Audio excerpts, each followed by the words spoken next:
I don't like talking a lot about the mistakes that entrepreneurs make, but I am going to share something with you today that I think is very important to understand. It's important to understand because it's one thing that can have a major impact on your business. It can have an impact on your sales territory if you're a sales professional. It can have an impact on your career if you're a professional of any kind. And it's a very simple, basic concept. Social psychologists refer to this as recency, and it's very simple.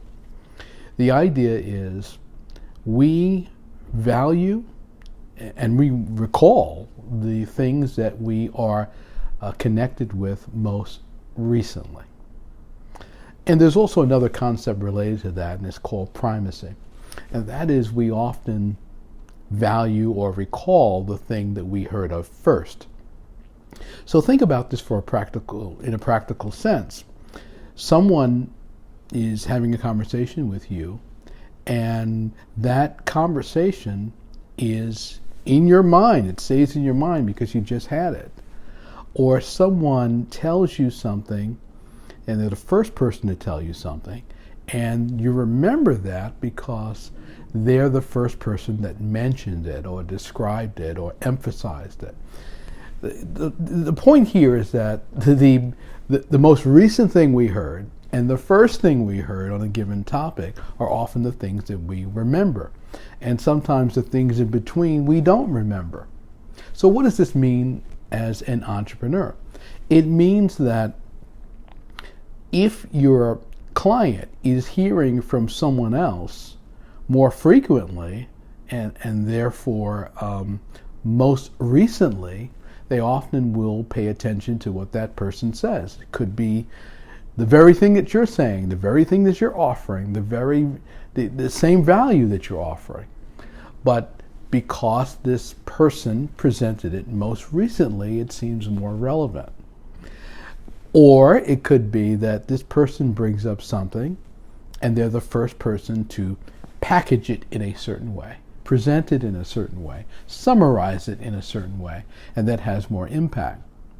If we think for a moment about this idea of recent communication, it can have a great impact on the way we conduct ourselves on a daily basis.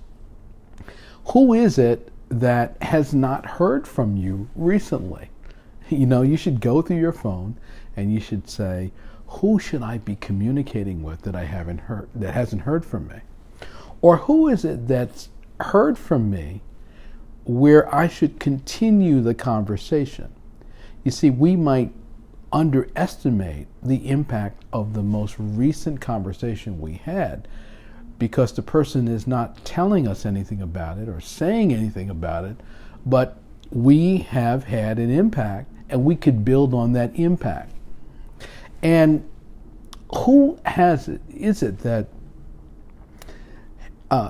you've had a communication with and you're looking to do something with, you're looking to develop more with, you're looking to build a better bond with, but because that person has not responded to you recently, you think that person is not interested.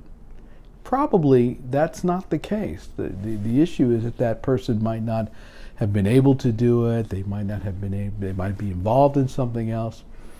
This is a factor that we don't always understand when we operate day to day. But essentially it's beginnings and endings that are very significant in our businesses. They're very significant in our relationships, and they're very significant in the way we proceed. I often hear this when I will talk to someone and they'll say, wow, you're the first person that introduced me to something. And I'll think, really? I didn't realize that. Even in my own life, as I think back, I remember things that sometimes people are very surprised that I remember, my siblings and family, because those first moments had a major impact on me. And it was eye-opening. It had an impact. So when you are proceeding day to day and you're trying to figure out how to use your time, what to focus on, look, we're all pretty busy. We all have lots to do. However, don't let the idea of someone out there communicating with you recently and consistently escape you. Or I should say that another way. Don't let the idea of you communicating with someone recently and consistently escape you. I've always been disappointed at how prevalent in our culture not responding is. It's always disappointed me. It was an eye-opener for me when I first got involved in business, and it was a shocker that you could call someone and they wouldn't respond. A friend of mine was saying to me recently, he said, I've realized that when you give someone your card that they don't call. And it's so true. People typically don't call. And it's because, it for whatever reason.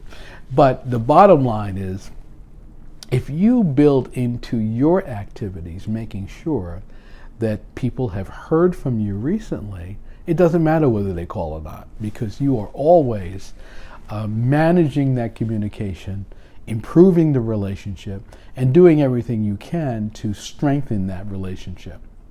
Now, what this means in terms of the ideas you're presenting to the world, the products and services you're offering to the world, the impact you're trying to have on the world, it means that repetition really matters. It means that being present on someone's mind, being in their inbox, having FaceTime with them, and repeatedly presenting what it is that you would like to share with that person is really important. And sometimes we don't like the idea that someone is communicating with us so much and so frequently, but it is just one of those realities that the more recent communication we receive, the more impact it will have on our decision making, on our values, on our willingness to engage, on the feeling of connection and warmth that we have with someone. It's all tied to whether or not someone has decided to communicate with us on a regular basis. Just think for a moment about your own life. You meet some people and they communicate with you infrequently. You rarely hear from them. And then there are some people and their communication style is continuous. They will communicate with you every couple of days or every day, in some cases throughout the day. It's their communication style. And those people form very strong connections, very powerful connections. So I want you to think about that as it relates to your business, your sales effort, your commitment to whatever you're doing.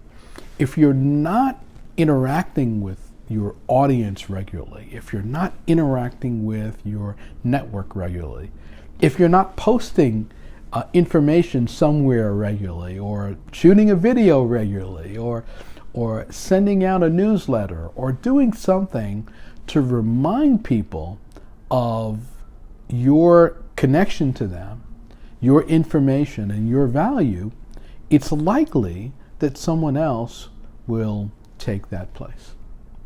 And it's a mistake that I see that entrepreneurs make in thinking that, first of all, that it's good enough to just present the information, have the meeting, have the call, and the person has it. That's enough. Second, that follow-up doesn't really matter. That, well, what am I going to say? And I should say to you that that is another major issue that people have. They're just not used to communicating enough and communicating thoroughly and communicating clearly, and so they don't know what to say to someone. And in many ways, that's the easiest thing to figure out. You sit down beforehand and you think about, what am I going to say to this person? What am I going to present? What new ideas am I going to share? What am I going to alert them to? You have to find reasons to communicate, and it's not that difficult. So I want you to make that part of your plan today. I want you to decide that my audience is going to hear from me regularly, that I am going to be among the folks that they recently have heard from. I'm going to share ideas. I'm going to give them value. I'm going to emphasize that I'm a solution to their needs. I'm going to be present, like this ambulance or whatever it is outside is present, but I'm going to be present in their life. And I'm going to make sure I do that so that they are aware that I'm in their corner, that I'm supportive, that I am on their side, and that I value this relationship. Just be more recent, and it'll make a major difference in your business, in your work life, in your career. Be recent. If you like this tip, give me a thumbs up. Let me know that you liked it. Share it with someone in your network. Make sure you subscribe to my channel, because I try to be recent with you all the time. And if you haven't left a comment for me, please leave a comment. I'm so grateful to all the people who leave comments, people who email me, people who ask about how they can work with me in other ways. I'm thrilled to hear from you, and be recent with me. If you like this tip, I will be sharing more. Make sure you're subscribed, and I will see you next time.